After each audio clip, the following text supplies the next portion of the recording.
The smell hit Detective Sergeant Rail Morrow before anything else. Not blood, though there would be blood soon enough. Not smoke, though 3 city blocks in the Veth district were still smoldering from the night raid. It was something medicinal and faintly sweet. The particular chemical signature of a Vorkai neural dissolve grenade. The kind they used on livestock before eating. He crouched behind the overturned transit hauler, pressed 2 fingers to the side of his neck where the chip sat, and breathed through his teeth. 4 months. That was how long the chip had been in there. Ever since the ambush at the Dorlan relay station had left him with a cracked skull, 2 fractured ribs, and a Vorkai infiltration spike lodged against his occipital lobe that the field surgeons couldn't fully remove. Dr. Senna Vale had removed what she could, and then, in what she called a calculated improvisation, slotted a neuro-relay bead into the remaining cavity. It was designed for something else entirely, Rail. Rail had not been especially pleased about this. "Breathing too loud," said the voice in the back of his skull. "I'm aware," Rail said. "Also your cortisol is elevated, and your left knee is inflamed. You favored it on the approach. Thank you. That's very helpful. You're being sarcastic." Yes, a pause. Then, "I don't understand sarcasm when it's directed at me specifically. I understand it as a concept. When you use it at me, it reads as hostility, and I find that." "Knox," Rail said quietly. "There are 6 Vorkai scouts between us and the relay point. Need you to be a military asset for the next 4 minutes." Another pause, shorter this time. 6, not 5. "There's a 7th holding position behind the cooling tower. 11 o'clock from your current orientation. Thermal signature reads nervous." Rail closed his eyes. He thought about a glass of something amber and strong, a chair that didn't fold, and a city that wasn't burning. Then he thought about the 7 Vorkai between him and the children being held in the relay station's lower bay, and he stood up. Nobody had asked Rail Morrow if he wanted a cybernetic, German shepherd's neural imprint riding around in his head. Doctor. Senna Vale had asked him, technically in the way that doctors ask questions in the field when the alternative is letting their patient die on the floor. She'd held up the bead, small as a tooth, glassy, faintly warm, and said, "This or you spend the rest of the war having episodes." He'd said yes. He still wasn't sure he'd made the right call. Knox had been a military working dog before the Vorkai changed what military meant. Shepherd class, black and tan, trained for infiltration and pursuit, and the particular kind of sustained alertness that humans couldn't hold for more than a few hours before their attention started fragmenting at the edges. When the neural relay technology was first trialed on Knox's unit, nobody had quite anticipated how much personality would transfer along with the tactical suites. Researchers had expected combat data, scent mapping protocols, threat classification trees. They had not expected opinions. Rail had been a detective before the Vorkai changed what cities meant. Narcotics, then organized crime, then, when the first ships came down over the coast, whatever you pointed him at, he was 37 years old, unattached, reasonably cynical, and capable of eating whatever was put in front of him without complaint. He'd been in 3 firefights before the one that ended at Dorlan. He'd been in 11 since. The city of Kareth had been beautiful once. Knew this because he'd grown up in its outer sprawl and spent his 20s watching it become something worth looking at. The canal district, the lit bridges, the market towers that stayed open until 2 in the morning, selling spiced flatbread and cheap electronics and small irreplaceable things. Vorkai had been here for 7 months. What they left behind them looked the way a sentence looked when you tore out random words. Still recognizable. Wrong in a way that was worse than total destruction. He came around the side of the hauler at a low run, angled for the gap between 2 collapsed market stalls, and the chip behind his ear flared warm. Second scout, northeast turning. Rail dropped behind a debris pile. A Vorkai scout passed 6 meters away, tall, articulated in too many places, wearing the pale gray environment suit that made them look like anatomical diagrams of something not quite mammalian. It moved without the ambient noise that human feet made. Just the faint hydraulic whisper of its secondary knee joints. Rail watched it pass and did not breathe. "Clear," Knox said. He moved again. The thing about the Vorkai that the briefing documents never quite captured was the smell. Humans smelled like humans. variable, particular, layered with whatever they'd eaten and wherever they'd been. The Vorkai smelled like the absence of something. A sterile cold underneath whatever chemical signaling they used for communication, like a room that had been too thoroughly cleaned. Once Knox had told him this, on day 2 of their involuntary partnership. Knox had also told him the exact chemical composition of that absence, cross-referenced against 6 databases, and rated it on a threat priority scale. "You have a lot of opinions about smells," Rail had said. "I have a lot of opinions," Knox had replied, which was both accurate and not the response Rail had been hoping for. The relay station had been a communications hub before the invasion, the kind of anonymous municipal building that nobody noticed until it wasn't there. The Vorkai had converted the lower 2 floors into what their intelligence files, in dry bureaucratic language, classified as a compliance processing center. Rail had been in one before. He did not use the bureaucratic language for what they were. He reached the Eastern Service entrance at 9 minutes past midnight, crouched against the wall, and pressed his palm to the door's security panel. Nothing happened. He pressed it again. "Rail, I'm working on it. The panel is inactive. They've rerouted power to the lower floors. There's a secondary access point on the north face. Ventilation maintenance. 3 meters up. I can guide you." 3 meters. Yes. In the dark. "I will guide you."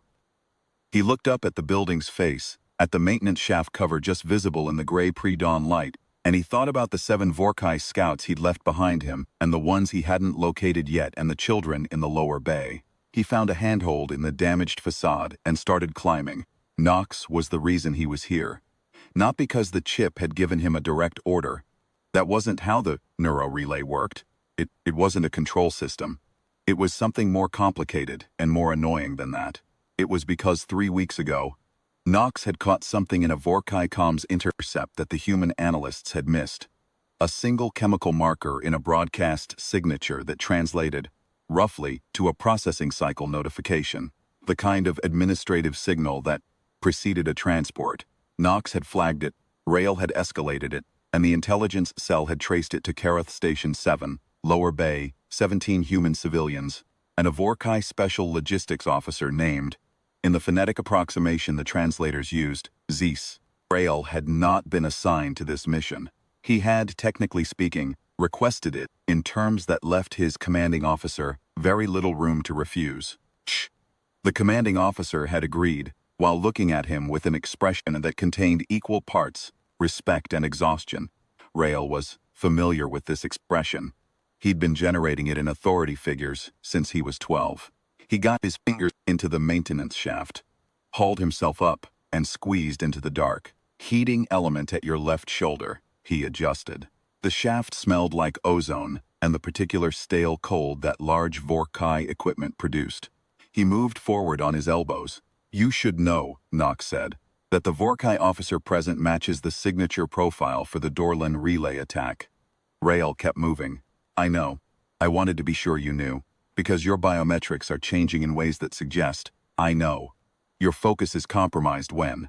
Knox. "Yes. If I promise to tell you when I'm compromised, will you stop monitoring my biometrics?" A pause. "No. But I'll tell you less often." "That's the best offer I've gotten all week." The shaft opened above a utility corridor. Rail lowered himself down and stood very still, letting Knox map what the chip could reach. The neural relay worked in both directions. Rail's neural activity bled some data back to the chip's modeling system, and the chip bled mapped threat data forward to him. It wasn't telepathy. It was more like having a second set of eyes attached to a very thorough, very literal mind that had been a dog. Sometimes, in the quiet moments, and there were quiet moments, even in a war, Rail would feel something come through the relay that wasn't data, a texture, more than a thought. The way Knox processed the smell of rain on concrete, the specific attention that the dog mind gave to the sound of a person moving in the dark, the full body orientation, the way every other input narrowed to a point. He'd asked Senna about it once, and she'd done the thing where she looked like she was deciding how much to tell him. "The relay captures pattern, not just data," she'd said. Some of Knox's perceptual orientation came through as well, the way he focused. "So I'm part dog, you're still entirely you. You just have a resident consultant who used to be part of a very good dog." Past tense, Rael had said. Senna had been quiet for a moment. He's in there, she'd said. Just not the way he was. He moved down the corridor. The Vorkai lighting was wrong for human eyes. Too blue, too even. No shadows, which made depth perception strange. He navigated by the chip's spatial overlay and the particular quality of attention that Nox was feeding forward. The full-body orientation, the narrowing. He found the stairwell access and went down. The lower bay was larger than the building's exterior suggested. A function of Vorkai excavation methods that didn't bother with structural logic. The civilians were in a holding grid along the eastern wall. Standing barriers, not cells. The Vorkai preferred containment methods that didn't require construction. 17 people.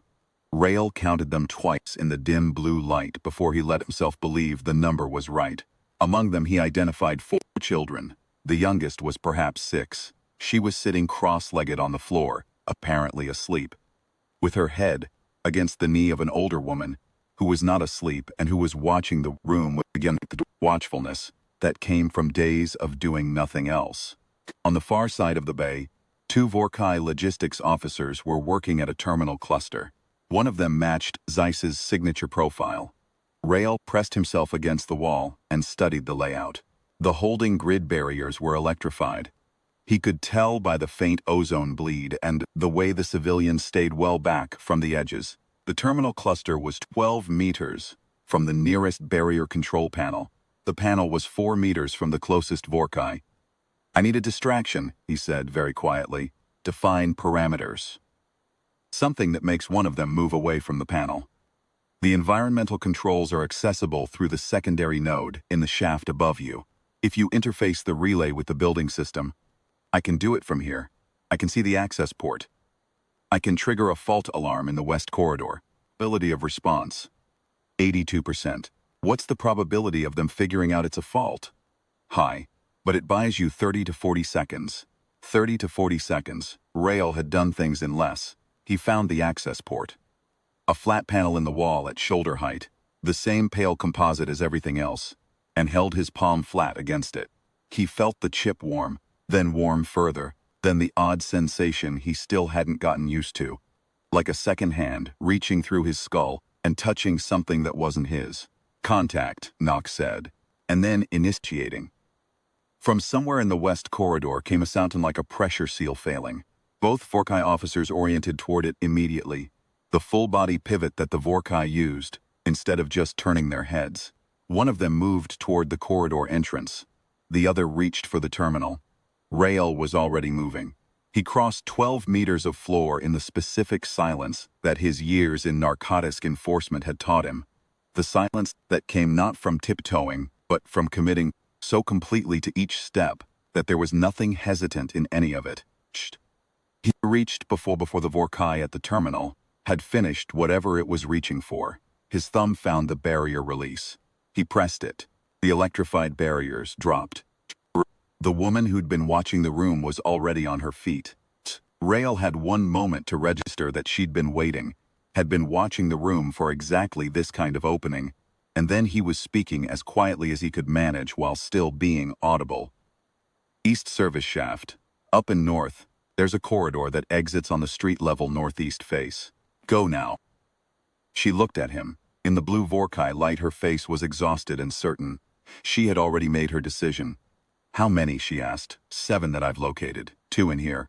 The one in here is coming back. She nodded once and turned to move the others. The 6-year-old was awake now, standing, holding the woman's hand with the focused grip of a child who had learned not to make noise. The other civilians moved with the particular efficiency of people who had been waiting long enough to have a plan of their own. Rael turned back toward the bay. The Vorka had returned from the corridor faster than the 82% probability had accounted for. It stood at the entrance to the bay with its 2 many joints, configured for threat response, and it looked at the empty holding grid, and then it looked at Rael. Zeiss. The chemical signature that Nox was reading from it matched the Dorlan relay attack, the day that Rael had come back from a perimeter check to find his partner and 2 field analysts dead on the station floor, the day that had ended with a spike in his skull and a cracked head and 7 weeks of recovery, And then this chip, and this voice, and this version of his life. He had thought about this moment. He had thought about what he would do and what he would say. In the same way that everyone who has lost someone thinks about the moment of reckoning, building a scene in their head that is clean and satisfying and final. The Vorkai logistics officer was 7 feet tall and armored in environmental hardshell, and capable of moving with a speed that humans couldn't match in close quarters without augmentation.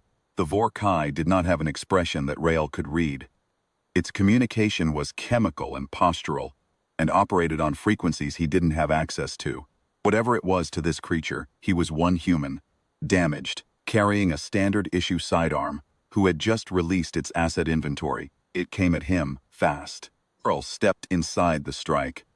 Nox's tactical overlay lighting the approach vector half a second before impact, and drove his elbow into the joint cluster at the Vorkai's primary shoulder. Not enough to damage, but enough to redirect. The Vorkai's momentum carried it past him. He pivoted. His sidearm was out. The joint at the rear of the helmet housing, Nox said. Hard shell overlaps there. There's a gap. Rail shot it twice. The Vorkai went down like a building going down. Not all at once, but in a progressive articulated failure that took its secondary and then tertiary joints with it. It hit the floor and stayed there. And the sound of it hit the floor, and then there was the sound of the west corridor and the second officer coming back. And Rael was already moving for the shaft.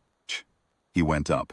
Nox counted the obstacles and Rael cleared them. One by one, the chip warm behind his ear, the spatial overlay threading him through the dark like a needle through cloth. He came out on the northeast face.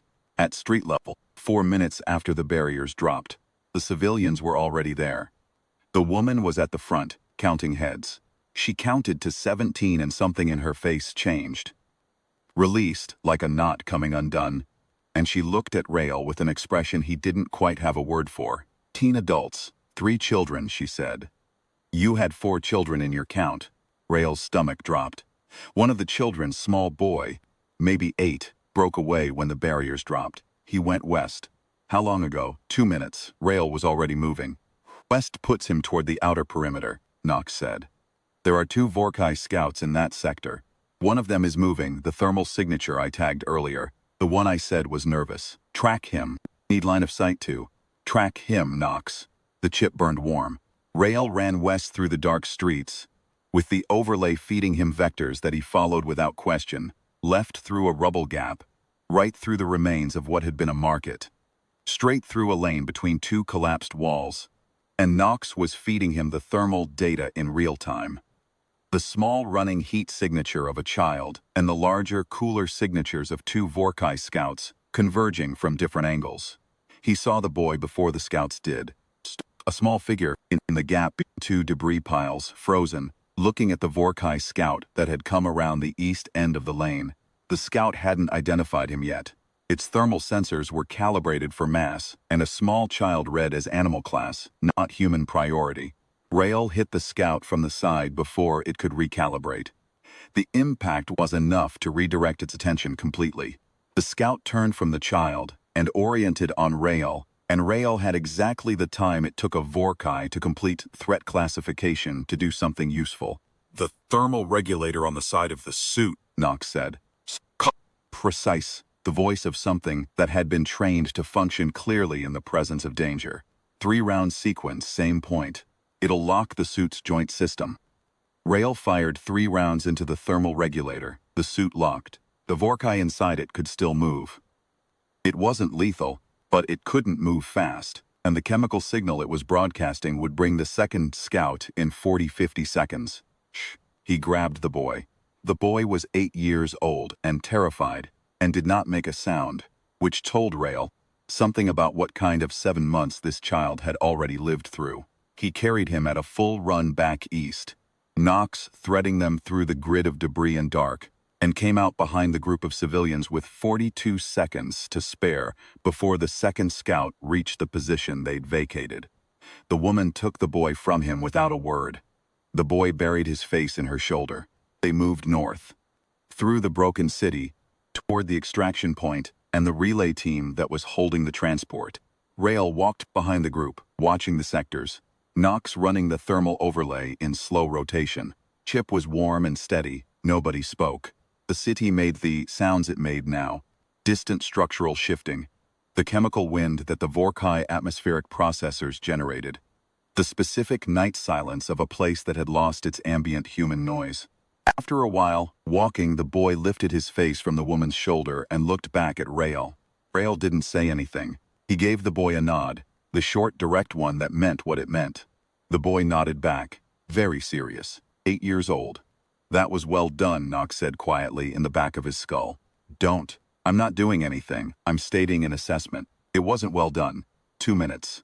Child got away for 2 minutes and could have been. But wasn't. Rael didn't answer. They're all out, Nox said. All 17. It's the mission parameter. I know. Then what is the problem? There's no problem. Your cortisol, Nox. A pause. Then, with the particular quality that Rael had come to recognize as the chip's version of something more than data transfer. That texture more than a thought. I know. I know. Rael walked. The city made its sounds. The extraction point was 400 meters north, Doctor.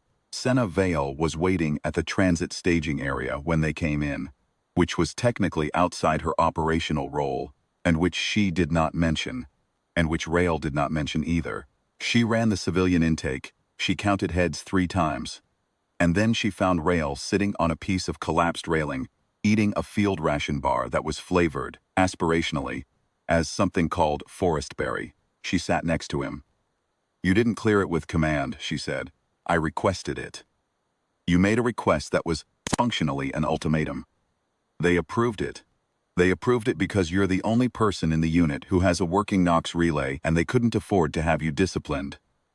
That's their problem, Rael said. Senna was quiet for a moment. She was watching the civilians. Being processed. Being given food and the kind of blank immediate care that was all the staging area could provide. The woman who had been watching the room was with the boy, the 6-year-old girl, asleep against her side again. How is the relay? Senna asked. Fine. Any integration symptoms? Boundary dissolution? Dissociative. It's fine. We had a productive professional relationship tonight. He helped. He was indispensable. Rael said it flatly, stating a fact, which was the only register in which it was possible for him to say it, without generating feelings about it that would then have to be processed. The thermal overlay, the building system interface, the joint cluster targeting. Without it, I would have gone in blind, and the scouts would have had me in the first corridor. Senna looked at him sidelong. And what do you think about that? I try not to think about it. That's not healthy. A lot of things aren't healthy right now, Rael said. Picking our battles. The chip was quiet. Whatever Nox processed when humans were still and not in danger, Rael still didn't fully know. Sometimes he felt it as a kind of settled attention, the dog mind at rest, monitoring ambient conditions without urgency. Sometimes he felt nothing, which might have been sleep or might have been the chip processing at a level that didn't reach him. He had asked Senna once whether Nox experienced the relay the way Rael did. You mean does he experience you the way you experience him? She'd said. Yes. She'd thought about it for a long time. I think so. I think what you experience as a secondary voice in your head, he experiences as a kind of context, frame around everything he's processing. What does that mean for him? I think it means he's not alone. She'd paused, which I imagine he wasn't before.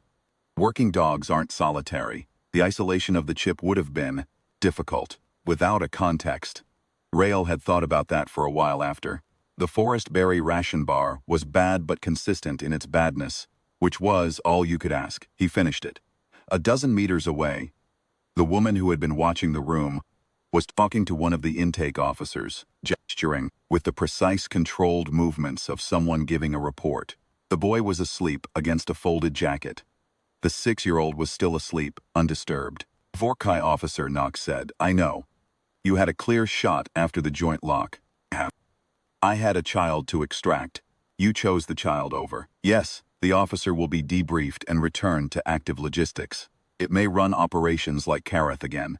Rael was quiet for a moment. I know, he said. Does that bother you? Yes, but you still chose the child. Yes. The chip was quiet for several seconds. Then, I would have done the same. Rael thought about this. He thought about the nature of choices made in bad light. with incomplete information under the pressure of time. The small human calculus that came down, always, to what you couldn't leave behind. He thought about the boy's face when he'd carried him out of the lane, the terror. And then, immediately after, the control, the decision not to make noise, the way the child had tucked his fear somewhere useful. Yeah, he said. I know you would have. The debrief lasted 3 hours. Rael gave his account in the flat professional language that debriefs required, noting what he'd seen and done and decided and why. The intelligence officer on the other side of the table made notes and asked questions in the sequence that intelligence officers used, working through the operational timeline, the Zeiss identification, the civilian extraction, the engagement at the bay. Chip, the officer said eventually. Comfortable continuing field use. Yes. The integration. Command has some concerns about the long term. Tell Command I'm comfortable continuing field use. The officer looked at him. It's the same expression. The equal parts respect and exhaustion. Are other units being considered for the relay program? She said. The tech team wants to scale. We could pull the chip and run a pattern analysis. No, she waited. The program should scale, Rael said. The relay is tactically significant, and the integration protocol has been worked out. Dr. Vale can consult on parameters. But you're not pulling this chip. She made a note. May I ask why? Rael thought about the thermal overlay threading him through the dark, about the calm, precise voice in the moment before impact, the joint cluster at the rear of the helmet housing, about the quality of the chip at rest, the settled attention, the ambient monitoring, the particular awareness that had once been the whole operational world of a very good dog, and was now something more complicated and more permanent. Because we have a working relationship, he said, and I'm not ending it. 48 hours. Later, in the quieter end of the staging area where the medical units had set up the recovery ward, Rael sat in a chair that actually had a back, and drank something that was actually coffee, and looked at the rain coming down on the remnants of Kareth. It rained here sometimes. Before the invasion, the locals had called it the soft season, the gray weeks, when the canal district went silver, and the market towers steamed with the warmth they put out against the cold. He remembered it from childhood, the smell of it, particular way the city changed its quality when rain was in the air, like the whole place took a breath. It smells different in rain, Knox said. Yes, Rael said. The baseline chemical markers from the Vorkai equipment change. Their environmental suits run warmer to compensate for moisture. It makes them easier to track. I know. You've told me. I'm telling you again because it's relevant. I'm also telling you that. A pause. Something like a hesitation, which Rael had learned to recognize as the chip, working through a concept that didn't have a direct translation. The rain is good. The way it changes things. I find that I process it as good. Rael looked at the rain on the broken city. Yeah, he said. Me. The woman from the holding bay. Her name was Dara. He'd learned at intake. She'd been an infrastructure engineer before the invasion, and was already talking to the command cell about returning to work. Had asked him before she left the staging area whether the voice in his head was always that present. He'd thought about how to answer. He'd said that it depended on the situation. She'd looked at him with that exhausted, certain expression and said, It sounds like having a partner. He'd thought about that. It was not wrong. Command assigned the Vorkai Special Logistics Sector to a 12-unit sweep team 6 days after the Karath operation. Rael was assigned as field lead. The intelligence brief included an updated signature profile for C. Elevated operational security, secondary guard detail, relocated from the Karath sector to a hardened installation in what had been the city's industrial northwest. He read the brief twice. You've read it twice, Knox said. I'm being thorough. You're building up to something. Rael put down the brief. He looked at the rain, which had stopped sometime in the night and left the broken city washed and cold and briefly itself. A gull had landed on a piece of collapsed masonry near the window. It regarded the world with the absolute categorical certainty that gulls brought to their assessment of things. The installation has 17 confirmed civilian workers, Knox said. Vorkai coerced labor. If the sweep team engages the installation directly, standard casualty modeling puts civilian exposure at, I know, 30%. I know, I'm not telling you what to do. I know, Rael said. I'm thinking. The gull flew away. The city gleamed in the post-rain cold. Somewhere in the industrial northwest, in a hardened installation with elevated security, a Vorkai logistics officer was doing the things it did, running the operations it ran, and 17 people were doing what coerced humans did, which was endure and wait and watch the room for the opening that hadn't come yet. Rael picked up the brief again. He turned to the facility schematics. Tell me about the ventilation system, he said. Chip went warm. North face, Knox said, immediately. 3 maintenance access points. The lowest is approximately 4 meters up. That's becoming a habit. It works, Knox said, with something in its tone that might have been the chip's version of dry. Also, there's a secondary power routing issue on the east side of the installation that I want to talk to you about. I'm listening. The rain had stopped. The city held its cold breath. Outside, somewhere in the gray distance, the Vorkai were doing what occupying forces did, and 17 people were watching a room, and somewhere in the back of Rael Morrow's skull a mind that had once belonged to a very good dog was mapping a path through the dark. He started planning. Humanity, it turned out, was very good at this. Not the grand strategy. Others managed that, the generals and the commanders, and the people who thought in terms of sectors, and assets and acceptable parameters. What humans were specifically stubbornly, pathologically good at was the smaller scale, the room where someone was waiting. The 4 minutes between the alarm and the response. Precise and unreasonable decision to go back for the one who had gotten away. The chip was warm behind his ear. Rael worked through the schematics, corridor by corridor, and the voice in his skull counted obstacles and measured angles and ran the numbers.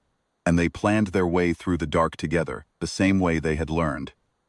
In blood and debris and rain and all the necessary stubbornness of things that refused to stop, to do everything else.